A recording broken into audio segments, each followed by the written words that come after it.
Unidos. E no caso da Magnitsky, um pouco mais duro, né? No caso, uma punição, uma sanção que visa coibir esse tipo de prática que também não pode conviver com ambientes democráticos. Então, eu acredito que essa sanção possa, assim, voltar. Eu espero que isso aconteça. Olha o que o PGR acabou de fazer. Paulo Gonet, PGR, pede à PF análise de conversas de Cid sobre delação. Um caso que pode anular a delação do Mauro Cid, que, consequência, anula todo o julgamento, o Gonet não enterra.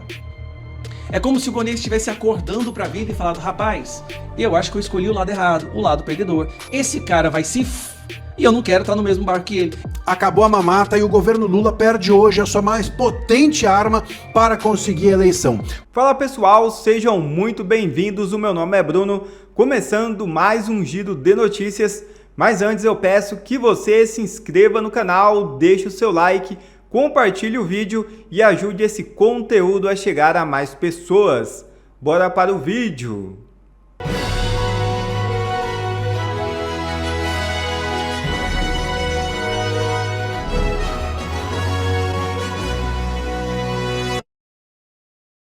STM deve deixar para depois das eleições julgamento sobre perda de patente de Bolsonaro. É isso mesmo. Mudanças no rito processual, o recesso do judiciário e o calendário eleitoral devem prolongar a tramitação dos casos na Corte Militar.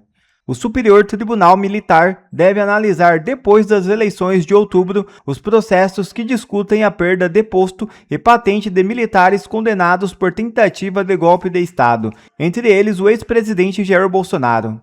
Integrantes da corte avaliam que o ambiente eleitoral pode contaminar as discussões e preferem que os casos sejam apreciados em um cenário político mais estável.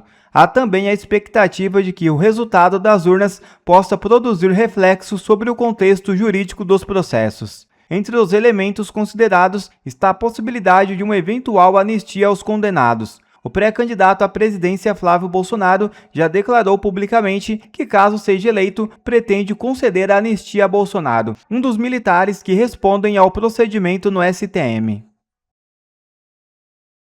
Olha, o problema todo é que as pessoas precisam compreender que os Estados Unidos eles têm uma preocupação mais do que legítima com relação à proteção dos próprios americanos e dos Estados Unidos. Quando você tem autoridades envolvidas em crimes contra a humanidade, em crimes que podem afetar, podem ultrapassar as fronteiras, porque o terror exporta os seus atos, né? Obviamente, eles precisam tomar algumas medidas. E a Magnitsky já foi utilizada, por exemplo, contra autoridades venezuelanas, autoridades de outros países onde não existe mais democracia, que é o caso do Brasil, né? Então, eu vejo isso como muito natural. Eles não podem querer, em solo americano, por exemplo, no caso do corte dos vistos, né, pessoas que não conseguem conviver em democracia. Como é que uma pessoa que não consegue conviver em democracia pode visitar os Estados Unidos? E no caso da Magnitsky, um pouco mais duro, né, no caso, uma punição, uma sanção que visa coibir esse tipo de prática que também não pode conviver com ambientes democráticos. Então, eu acredito que essa sanção possa, assim, voltar. Eu espero que isso aconteça. Não só o Alexandre de Moraes, não só o Gilmar Mendes, mas eu gostaria muito, por exemplo, que o Congresso Nacional hoje, o Congresso Nacional Brasileiro, estou falando, fizesse um relatório muito vigoroso, com todos os elementos comprobatórios de toda a rede, né, que contribui com esse regime de perseguição, um regime que, infelizmente, né, coloca parlamentares fora dos seus mandatos, o caso de Ramagem, Eduardo Bolsonaro, Carla Zambelli, Daniel Silveira, né, um regime que persegue jornalistas que precisam fugir do país. Então, esse relatório poderia contemplar outros nomes e o parlamento brasileiro, o legislativo brasileiro, fornecer dados para que eles possam sancionar outros agentes do regime. Eu espero muito que a Magnitsky, portanto, volte ampliando as suas ações, não só em relação a Alexandre de Moraes, mas outros ministros do Supremo e também agentes do Executivo ou, eventualmente, até, quem sabe, de outras áreas para que essas pessoas sejam punidas lá fora, já que aqui, infelizmente, a gente parece não ter mais um Estado de Direito. A Karina foi muito feliz no comentário dela em relação ao Gonê, por exemplo. Darcy, um prazer tê-lo aqui conosco. E falando no Gonê, como é que você vê esse relatório da Transparência Internacional apontando uma inação grave do Procurador-Geral da República em relação a todos os fatos, né, do escândalo do Banco Master, em especial a conversa que veio a público ontem de Viviane Barros de Moraes e Vorcaro, né, trocando ali mensagens e falando justamente do contrato de 129 milhões? Fred, antes de qualquer coisa, eu quero dizer, a Transparência Internacional é uma entidade que eu já critiquei muito. Obviamente, é uma entidade que tem ali algum viés, muitas vezes ideológico ou político, e nem sempre eu concordo com eles. Mas, nesse caso, eles não estão citando qualquer coisa, eles não estão dando sequer uma opinião, eles estão simplesmente apontando um fato. É inacreditável, é simplesmente inacreditável que a Procuradoria-Geral da República esteja calada, não só em relação a esse caso, mas em relação a tantos outros casos. Veja esse escândalo do INSS. O irmão do presidente da República, o filho do presidente da República envolvido, e a gente não vê o Procurador-Geral da República fazer uma manifestação, tomar uma atitude. E não só isso. Eu lembro que no caso Sérgio Reis, por exemplo, Fred, Mariana, todos que nos acompanham, Sérgio Reis gravou um áudio, prestem muita atenção nisso. Sérgio Reis, um cantor octogenário, o maior crime dele foi cantar Panela Velha. Ele gravou um áudio falando que iria pressionar senadores para que acatassem pedidos de impeachment contra ministros do Supremo Tribunal Federal. Ele foi alvo de 29 procuradores federais. São praticamente 30 subprocuradores gerais da República fazendo uma representação contra um cantor por conta de um áudio que falava de pressionar o Senado.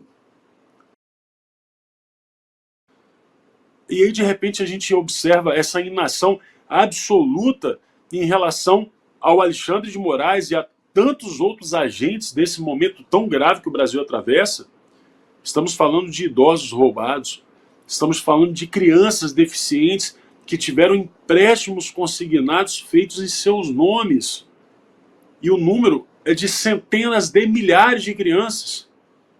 Não pode. Isso não pode ser assim. Portanto, a gente está lidando com um relatório que ele está tratando, ele está fazendo um raio-x, um diagnóstico de um problema estrutural do país, de um problema das instituições. Eles não falam tanto das instituições, as instituições estão funcionando, pois não estão.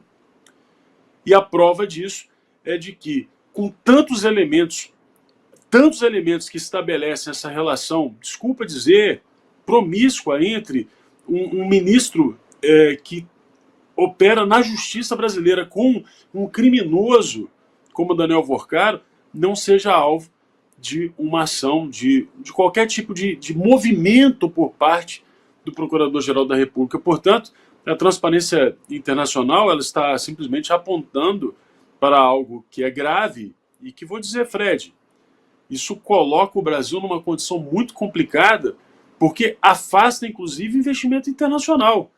Ou se você fosse um investidor internacional, você colocaria o dinheiro onde uma situação de um concorrente, por exemplo, que contrate a esposa de um magistrado, possa ganhar vantagens desse Estado contra você, e você sabe que a Procuradoria-Geral não vai fazer nada. Portanto, é muito sério, é muito grave o momento que a gente está atravessando, e acredito que o Gonê perdeu a condição de continuar sendo Procurador-Geral, porque ele estava lá em Londres, na mesa do Vorcaro. Não só ele perdeu a condição de continuar sendo Procurador-Geral, como o Andrei Rodrigues, diretor-geral da Polícia Federal, que também estava em Londres, perdeu a condição de continuar no cargo. E esses relatórios, esses apontamentos vão mostrando que a doença brasileira é metastática e muito mais grave do que a gente está pensando. Eu posso estar enganado, mas eu acho que o Alexandre de Moraes está perdendo o seu maior escudeiro, o seu tarefeiro, o seu despachante, o seu funcionário do mês, que é o Paulo Gonê. O Alexandre de Moraes só conseguiu cometer todos esses crimes e desrespeitos constitucionais porque ele tinha do lado dele alguém que assinava tudo, o Procurador-Geral da República, que é o Paulo Gonet. Viajava com o Vorcaro, tomava vinho. Paulo Gonet, que inclusive até hoje, né, defende Alexandre de Moraes numa investigação sobre o contrato da esposa dele de 129 milhões de reais. Mas nós estamos percebendo alguns sinais de que o PGR, o Paulo Gonet, está querendo pular fora do barco. Acho que é uma percepção de que, como o Alexandre de Moraes vai acabar sofrendo impeachment no ano que vem, ele já quer limpar a sua barra e mostrar, olha, eu não fiz parte disso, eu não sou cúmplice do que esse cara fez. Por que eu estou te dizendo isso? 3 coisas que aconteceram nessas últimas semanas mostram que o Paulo Gonet agora está começando a querer pensar por conta própria, o que é um desrespeito à autoridade do Alexandre de Moraes. A primeira foi essa daqui, ó. PGR defende validade da lei da dosimetria e pede rejeição de ações no STF. Bom, as ações no STF, quem decidiu suspender a dosimetria foi Alexandre de Moraes. E aí vem o Paulo Gonet e solta um parecer dizendo que acha que essa suspensão tem que ser derrubada e que a dosimetria tem que ser oficializada. Ou seja, Paulo Gonet, que ajudou a colocar inocentes na prisão, o tarefeiro do Alexandre de Moraes, agora já está falando, olha, não sei não, eu acho que esse pessoal tinha que voltar para casa. Esse é o primeiro ponto. O segundo ponto, que chamou muito a atenção, PGR se manifesta a favor de manter Bolsonaro em domiciliar. Você se lembra do teatro que o Alexandre de Moraes fez com aquela questão da arma, da falta grave, para tentar devolver Bolsonaro para o presídio? Ele pediu um parecer do Paulo Gonet. A gente já imaginava, é aquele parecer teatral só para dar um ar de legitimidade nas decisões absurdas do Alexandre de Moraes. O que a gente não esperava é que o Paulo Gonet soltasse um parecer falando que Bolsonaro deve ficar em casa, em prisão domiciliar. Na verdade, Bolsonaro tinha que estar livre, né? Vamos aguardar o Cássio Nunes aí para fazer o voto dele, voto como relator da suspensão ou da anulação do julgamento. Mas até lá, esse ato do Paulo Gonet foi muito estranho, porque vai totalmente contrária à vontade do Alexandre de Moraes. Agora sim, nós vamos chegar num ponto extremamente delicado. Houve um pedido de anulação do testemunho, da delação do Mauro Cid. Por quê? Como você acompanhou, Mauro Cid mandou áudios dizendo que estava sendo coagido, ameaçado, que o Alexandre de Moraes e a PF dele já tinham o julgamento pronto, a decisão já tinha sido dada, que era todo um teatro e que se ele não fizesse o que eles queriam, ele ia sofrer as consequências. Teve ameaça para cima da filha do Mauro Cid, do pai do Mauro Cid. Tudo isso devidamente registrado e divulgado nas redes sociais e até pela imprensa. Pois bem, olha o que o PGR acabou de fazer. Paulo Gonet, PGR, pede à PF análise de conversas de Cid sobre delação. Caso envolve mensagens atribuídas ao tenente-coronel com o advogado de Marcelo Câmara, ex-assessor de Jair Bolsonaro. A Procuradoria-Geral da República pediu ao Supremo Tribunal Federal que a Polícia Federal analise os dados enviados por plataformas digitais sobre conversas atribuídas a Mauro Cid com o advogado do Marcelo Costa Câmara, ex-assessor de Jair Bolsonaro. O material foi apresentado pela defesa de Câmara para sustentar que a delação de ex-ajudante de ordens não teria sido prestada de forma totalmente voluntária, ou seja, nós temos provas de que a delação do Mauro Cid ela foi uma delação coagida, intimidatória. Se ele não falasse o que o Moraes queria, pai, filho, ia ser preso. E tem trechos do Moraes falando isso durante o julgamento. O PGR poderia muito bem ter arquivado isso, ter fingido que isso não existe, como ele faz em centenas e milhares de outros casos. Não aqui. Aqui, ele levou adiante e pediu um parecer agora da própria Polícia Federal. Não sei qual o resultado disso, mas o fato dele não ter arquivado isso imediatamente, é o que ele costuma fazer, como, por exemplo, o pedido de investigação sobre o contrato do Alexandre de Moraes. Ele imediatamente arquiva. Ele não pede um posicionamento do STF ou da Polícia Federal. Agora, nesse caso, um caso que pode anular a delação do Mauro Cid, que, consequência, anula todo o julgamento, o Gonet não enterra. É como se o Gonet estivesse acordando para a vida e falado, rapaz, eu acho que eu escolhi o lado errado, o lado perdedor. Esse cara vai se... e eu não quero estar no mesmo barco que ele. Então eu vou começar a agir como se eu fosse um verdadeiro procurador-geral da República. 3 pontos, só para resumir. Primeiro, prisão domiciliar do Bolsonaro, PGR é a favor.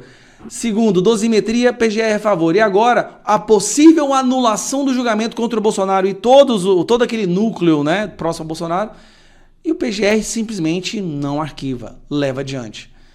Paulo Gonet, há uma chance da sua história não ser completamente aniquilada na história, ou há uma chance de que você não seja lembrado pelos anais da história como um covarde que se juntou ao crime organizado, que se juntou a um ditador, a um censurador. Há essa possibilidade ainda, mas depende das suas ações agora em diante. É isso que eu tô falando, pessoal. Eu tô achando que... E outra coisa, se o Gonet abandonar o Moraes, cara, Moraes tá completamente sozinho agora.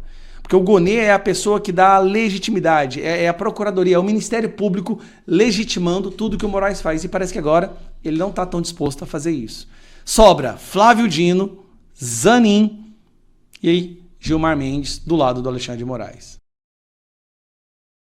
Acabou a mamata e o governo Lula perde hoje a sua mais potente arma para conseguir a eleição. Começou o defeso eleitoral. Você já ouviu falar disso? Defeso eleitoral? Que nome! Eu vou te explicar o que é. O defeso eleitoral é um conjunto de regras que a Justiça Eleitoral impõe ao Estado para que os gastos da máquina pública não sejam feitos até outubro, até as eleições. A ideia é que o governante não possa usar o seu dinheiro para se promover. O problema, meus caros, é que o Lula usou até agora, e muito, esse dinheiro para se promover. A partir de agora, não poderá mais. Eu vou te mostrar como o Lula vinha gastando dinheiro público com propaganda e como que ele vai fazer daqui para frente. Como que ele, inclusive, quase quebrou o país com esses gastos. Bom, o tal do defeso eleitoral, só para vocês entenderem, na prática, não possibilita mais que governantes, por exemplo,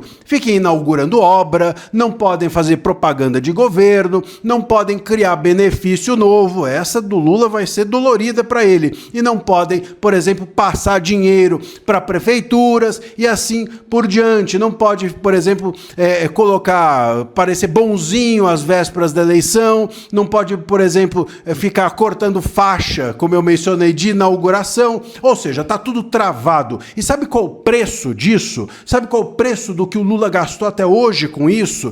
Nesses benefícios todos, nessas inaugurações todas, nesses gastos todos que a gente tem assistido rotineiramente na TV que o governo vem fazendo? Bom, só para vocês terem uma ideia, as empresas do governo, as empresas estatais, amargaram um prejuízo de 7,4 bilhões de reais nos 5 primeiros meses, só nos 5 primeiros meses de 2026. É o maior rombo da história do país nesse período, segundo, inclusive, o próprio Banco Central. Portanto, o seu dinheiro evaporando e o governo Lula gastando dinheiro para cá, para lá, com esse benefício, aquele benefício, isso, aquilo, enfim. Bom, e não para por aí. O Poder 360 também diz que o terceiro mandato do Lula caminha para o maior déficit médio da história do Brasil. O governo gasta muito mais do que arrecada e boa parte disso vai, claro, para bancar essa política de bondades que até agora o governo Lula fez e que a partir de agora não vai mais poder fazer. Meus caros, para vocês terem ideia do tamanho disso, olha só, a área social do governo Lula deve consumir cerca de 300 bilhões de reais. 300 bilhões de reais só em 2026. Só o Bolsa Família passa de 150 bilhões de reais. Bom, programa social é legítimo. Óbvio que usar uma dinheirama dessa passa a ser ilegítimo. Usar uma dinheirama dessa é você conquistar, dependência desses eleitores para a sua governança, é fazer com que esses eleitores não tenham vida fora do governo, não consigam existir e subsistir, sobreviver, se não for com esse tipo de apoio do governo. E agora o Lula não vai ter mais essa carta na manga que teve até hoje. Vamos ver se agora, com as armas equiparadas, o Lula consegue convencer o seu eleitor de que seu governo é uma maravilha, como ele tem dito por aí. Meus caros, eu quero pedir a vocês que se inscrevam aqui no canal. Você sabe que a gente descobriu que metade das pessoas ainda que assistem diariamente aqui as análises do canal ainda não é inscrita? Então se inscreve, é grátis, clica aí no botão de inscrição, seja parte aqui da nossa comunidade, enfim, e fique ligado nessas notícias que a gente a todo tempo traz aqui para vocês. Estamos de olho, deixe seu comentário, estamos juntos. Obrigado a você que assistiu esse vídeo até aqui, deixe o seu comentário e não se esqueça de se inscrever no canal e deixar o seu like. Até a próxima!